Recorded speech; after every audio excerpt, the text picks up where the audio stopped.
بسم اللہ الرحمن الرحیم نحمدہ ونصلی علی رسولہ الکریم اما بعد۔ محترم ناظرین، آج کی اس ویڈیو میں ہم اولو العزم انبیاء کا تذکرہ آپ کے سامنے کریں گے۔ اولو العزم انبیاء کتنے ہیں اور ان کو اولو العزم کیوں کہا جاتا ہے، اور قرآن پاک کی وہ دو آیات جس میں اللہ تعالیٰ نے ان اولو العزم انبیاء کا اکٹھے تذکرہ فرمایا۔ سورۃ الاحقاف میں اللہ تعالیٰ کا ارشاد ہے فَاصْبِرْ كَمَا صَبَرَ أُولُو الْعَزْمِ مِنَ الرُّسُلِ، کہ آپ بھی اسی طرح ڈٹے رہیے اور ہمت دکھائیے جس طرح آپ سے پہلے اولو العزم انبیاء نے ہمت اور استقامت دکھائی۔ اولو العزم انبیاء 5 ہیں: حضرت نوح علیہ السلام، حضرت ابراہیم علیہ السلام، حضرت موسیٰ، حضرت عیسیٰ اور آپ صلی اللہ علیہ وسلم۔ ان کو اولو العزم کیوں کہا جاتا ہے؟ اس کی وجہ یہ ہے کہ عزم کا معنی ہوتا ہے ہمت اور حوصلہ۔ تو ان تمام انبیاء نے ان مشقتوں کا، تکلیفوں کا، اذیتوں کا سامنا کیا جو دیگر انبیاء کو پیش نہیں آئی۔ جیسے کہ حضرت نوح علیہ السلام کا نبوت کا زمانہ تمام انبیاء میں سب سے لمبا تھا۔ 950 سال انہوں نے مشرک اور بت پرست قوم کو اللہ تعالیٰ کی طرف بلایا۔ اور اسی طرح حضرت ابراہیم علیہ السلام کے واقعات میں بھی اگر ہم دیکھیں تو ان کو بھی اپنی زندگی میں بہت سارے امتحانات اور مشقتوں کا سامنا کرنا پڑا۔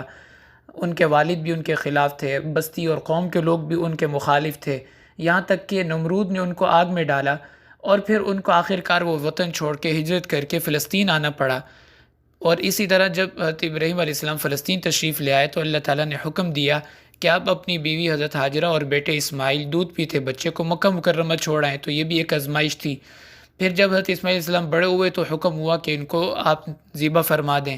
تو بہت ساری مشقتوں، تکلیفوں، اذیتوں کے بعد اللہ تعالیٰ کی طرف سے بھی بہت بڑے بڑے کڑے امتحانات سے ان کو گزرنا پڑا۔ تیسرے نبی ہیں حضرت موسیٰ علیہ السلام۔ ان کو اولو العزم انبیاء میں سے اس لیے شمار کیا جاتا ہے کہ ان کا واسطہ اس روئے زمین کے سب سے بڑے ظالم اور جابر بادشاہ یعنی فرعون کے ساتھ پڑا، جو صدیوں سے ان کی قوم بنی اسرائیل کو اپنا غلام بنائے ہوئے تھا۔ اور اس کے بعد چوتھے نمبر پہ ہیں حضرت عیسیٰ علیہ السلام، جن کو یہود کی بہت مخالفت کا سامنا رہا، جو ان کو جسمانی اذیت کے بھی ہر وقت در پہ رہتے تھے اور ذہنی اذیت میں بھی مبتلا رکھتے تھے۔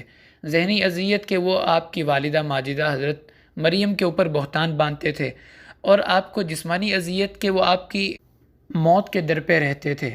اور آپ صلی اللہ علیہ وسلم کی زندگی تو ہمارے سامنے ہے کہ آپ صلی اللہ علیہ وسلم کو زندگی میں کتنی اذیتوں سے گزرنا پڑا۔ مکہ المکرمہ میں کفار کی اذیتیں، پھر اس کے بعد طائف کا سفر، اس کے بعد ہجرت کے بعد بھی آپ صلی اللہ علیہ وسلم کو 27 غزوات میں شریک ہونا پڑا، اور سریے اس کے علاوہ ہیں۔ تو یہ 5 انبیاء وہ ہیں جنہوں نے بہت مشقتوں کا، بہت تکالیف کا سامنا کیا، اس لیے ان کو اولو العزم انبیاء کہا جاتا ہے۔